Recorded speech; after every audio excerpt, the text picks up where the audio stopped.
Cloudy with a Chance of Meatballs, written by Judy Barrett and drawn by Ron Barrett. Read by Blake and Aya. We were all sitting around the big kitchen table. It was Saturday morning, pancake morning. Mom was squeezing orange for juice.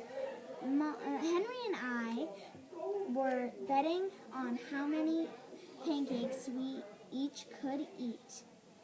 And Grandpa was doing the flipping.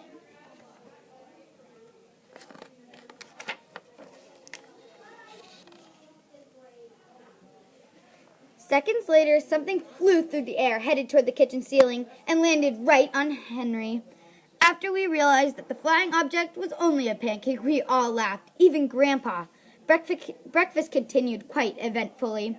All the other pancakes landed in the pan, and all of them were eaten, even the one that landed on Henry.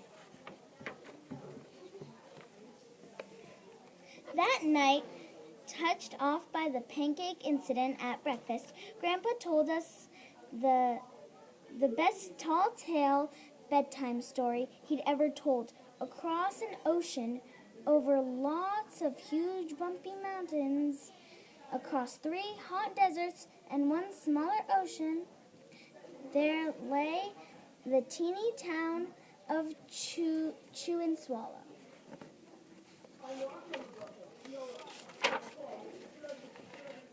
In most ways, it was very much like any other tiny town.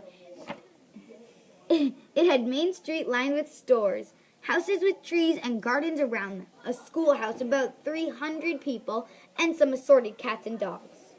But there was no food stores in the town of Chew and Swallow.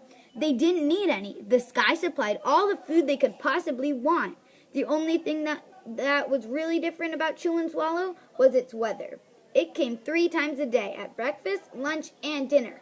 Everything that everyone ate came from the sky.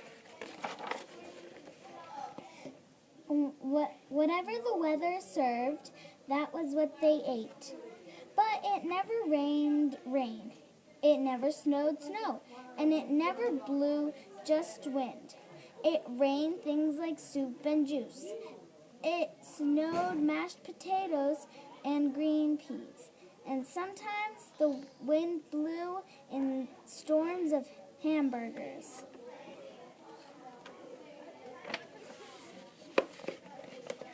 The people could watch the weather report on television in the morning, and they would even hear a prediction for the next day's food. When the townspeople went outside, they carried their plate, cups, glasses, forks, spoons, knives, and napkins with them.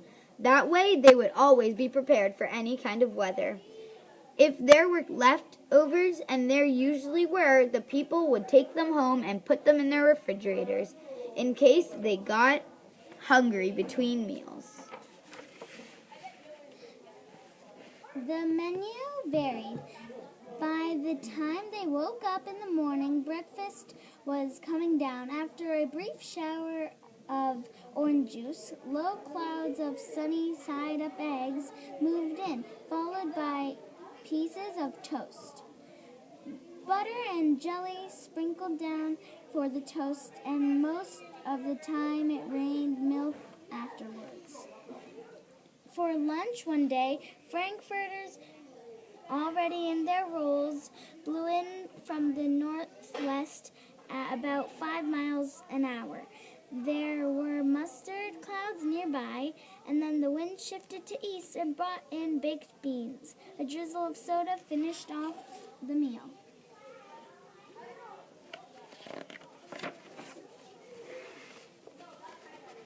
Dinner one night consisted of lamb chops, becoming heavy at times, with occasional ketchup. Periods of peas and baked potatoes were followed by gradual clearing, with a wonderful Jell-O setting in the west. The sanitation department of Chew and Swallow had a rather unusual job for a sanitation department. It had to remove the food that fell on the house and sidewalks and lawns.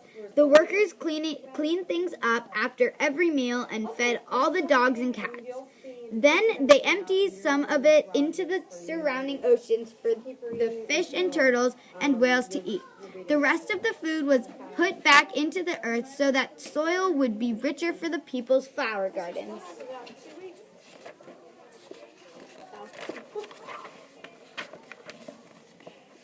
Life for the townspeople was delicious until the weather took a turn for the worst.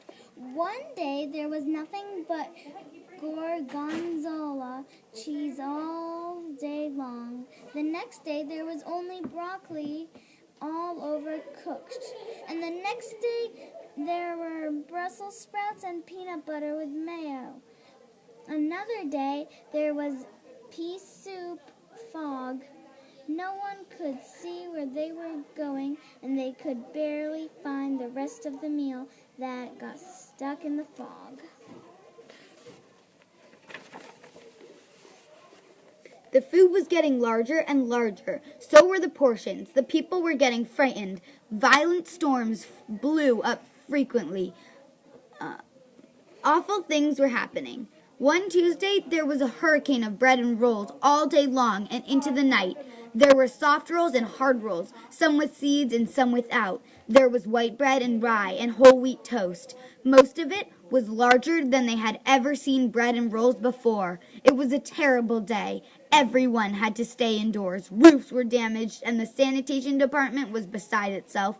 The mess took the workers 4 days to clean up, and the sea was full of floating rolls. To help out, the people piled up as much bread as they could in their backyards. The birds picked at it a bit, but it stayed there and got staler and staler. There was a storm of pancakes one morning and a downpour of maple syrup that nearly flooded the town. A huge pancake covered the school. No one could get it off because of its weight, so they had to close the school.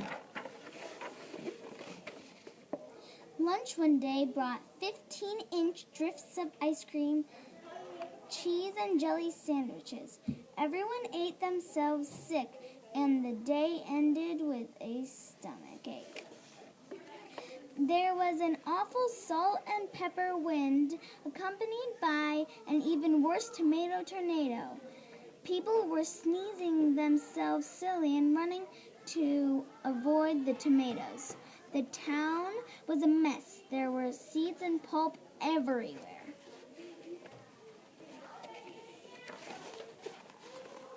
The sanitation department gave up. The job was too big. Everyone feared for their lives. They couldn't go outside most of the time. Many houses had been badly damaged by giant meatballs. Stores were boarded up, and there was no more school for the children. So a decision was made to abandon the town of Chew and Swallow.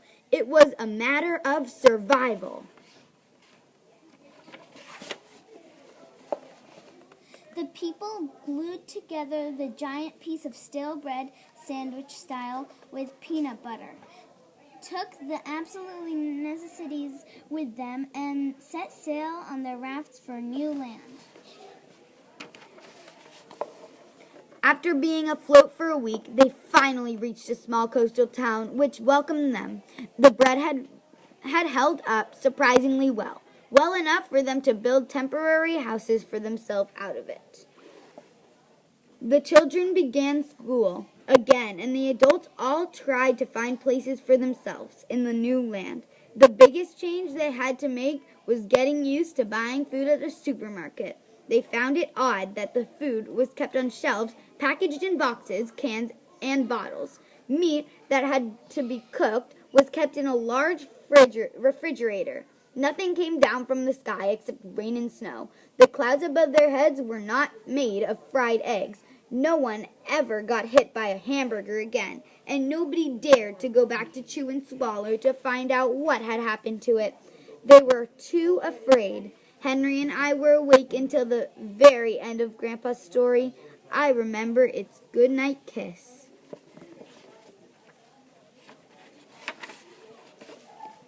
The next morning, we woke up to see snow falling outside our window. We ran downstairs for breakfast and ate it a little faster than usual so we could go sledding with Grandpa. It's funny, but even as we were sliding down the hill, we thought we saw a giant pat of butter at the top, and we could almost smell mashed potatoes. The end.